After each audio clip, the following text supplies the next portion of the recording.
President Trump a short time ago telling Walmart that the company should, I'm quoting now, eat the cost. Walmart plans to cut about 1,500 jobs in a restructuring aimed at trimming its expenses and speed up decision making. The Wall Street Journal reports that the company told employees it will reshape some of its teams, particularly in global technology. Walmart says their first quarter profits slipped and they have to raise their prices as a result of the tariffs, threatening their low price model. President Trump just sent shockwaves through America's biggest retailer. In a fiery announcement, he told Walmart to eat the cost of his sweeping tariffs. But Walmart pushed back, and their response is shaking the global economy. The company announced 1,500 job cuts, restructuring across multiple departments, and a hard truth: the age of everyday low prices is over. Almost overnight, shelves told the story. Beef trays that once sold for $9 jumped to $14. Lettuce prices climbed 30%. A family-sized box of cereal rose by $2. For millions of families already suffocating under inflation, Walmart, once their safety net, had become another financial burden. And it wasn't just groceries. Electronics, clothing, and even school supplies began creeping upward. A laptop that sold for $399 in March now cost $479. Back-to-school shopping lists were suddenly out of reach for working parents. For many, it felt like the ground beneath their feet had shifted. The fallout didn't stop in America. Across Asia and Africa, rice, cooking oil, and canned meat disappeared from stores. Shipments never arrived. In Nairobi, bread prices doubled. In Manila, parents waited hours in line for baby formula. In rural India, small shops went days without restocking essentials that had always been available. For the first time in decades, the world realized that Walmart wasn't just an American giant. It was a global lifeline. Trump's message had been simple: Walmart should swallow the tariffs and protect the consumer. But Walmart refused. Instead, it warned of more price hikes, even as executives begged shoppers not to panic. Panic, however, was already spreading. Behind the scenes, Walmart's financials told a darker story. First quarter profits slipped, and projections showed potential losses of $25 billion for Q2 2025. To stem the bleeding, the company announced the temporary closure of 10 distribution centers. Over 50,000 workers faced layoffs. The intricate, just-in-time supply chain that kept Walmart's shelves stocked, a system studied worldwide as a model of efficiency, was on the verge of collapse. Wall Street smelled blood. Investors pulled out of retail stocks at record speed. Analysts warned the chaos could spread into electronics, toys, and clothing. Freight rates, stable for years, suddenly spiraled as Walmart's bulk orders evaporated. Shipping contracts once written for months were now renegotiated every week.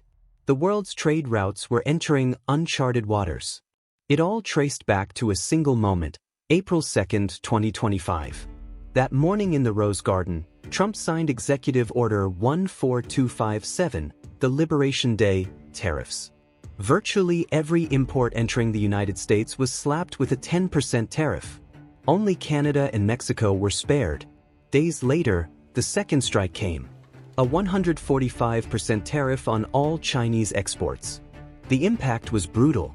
Walmart's toy supplier in Guangdong slashed production by 70%.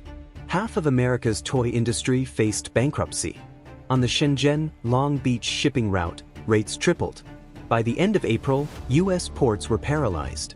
Containers piled up, abandoned by importers who simply walked away from goods they could no longer afford to claim. By May, the shockwaves went global. The European Union lost $180 billion in stock market value in just 3 days after Trump threatened a 50% tariff on European imports. South Korea's auto exports to the U.S. collapsed, threatening tens of thousands of factory jobs. Japan, India, and Brazil scrambled to renegotiate trade deals to protect their own economies. Allies accused the U.S. of igniting a new economic Cold War. But back home, the human toll was growing heavier by the day. Walmart associates had their hours cut. Warehouse workers lost overtime, right when summer demand should have created more shifts. Truck drivers were furloughed as routes dried up. Small suppliers who depended on Walmart contracts saw their businesses collapse in weeks. Families who once stretched every dollar at Walmart now faced impossible choices: groceries or gas, bills or medicine. Then came the leak. An internal memo titled Project Triage surfaced, confirming what many feared. Walmart would suspend operations at 10 distribution hubs, from California to Florida. Local economies that relied on Walmart, gas stations, diners, trucking companies, braced for disaster. Entire communities that had once cheered Trump's populist message now faced economic ruin, all tied directly to his tariffs. On social media, the backlash exploded. TikTok users filmed empty shelves and tagged them with #EmptyAisles, racking up 12 million views in a single day. On Instagram, families shared receipts that had doubled in a matter of weeks. The question on everyone's mind: would milk and bread be next to vanish? Meanwhile, Walmart tried to adapt with an emergency plan. Executives launched Project Reset, a survival strategy with 3 pillars. Reduce dependence on China. The company aimed to cut Chinese sourcing from 60% down to under 50%, striking new deals in Vietnam, India, and Indonesia. Invest in U.S. manufacturing. Walmart pledged $5 billion toward factories in Arkansas, Ohio, and South Carolina, promising to bring jobs back home. Use artificial intelligence to stabilize logistics.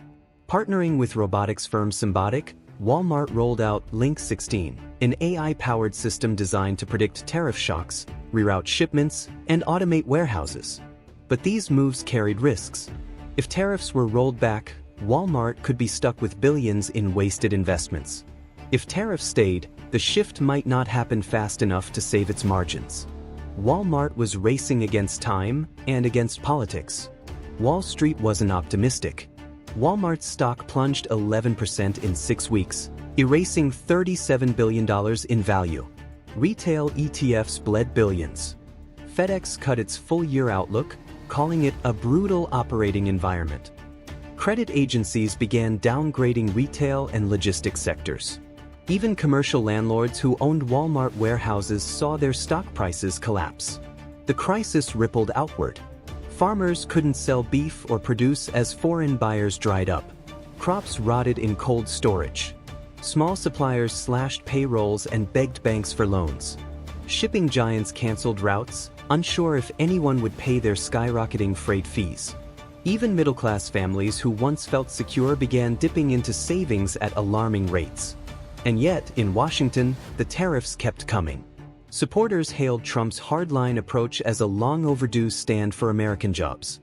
Critics warned he was dismantling decades of global trade networks in a matter of months. Senators debated emergency legislation, while governors begged for federal relief to help towns crushed by Walmart closures. By June, the scale of the disaster was undeniable. Over 50,000 Walmart workers were unemployed. Prices at checkout had soared. Allies overseas were furious. And families across America were wondering how they would afford groceries next week. All the while, a haunting question grew louder. Were Trump's tariffs truly reviving American manufacturing, or were they quietly destroying America's middle class? The answer may decide not just the fate of Walmart, but the future of the global economy itself. Stay alert.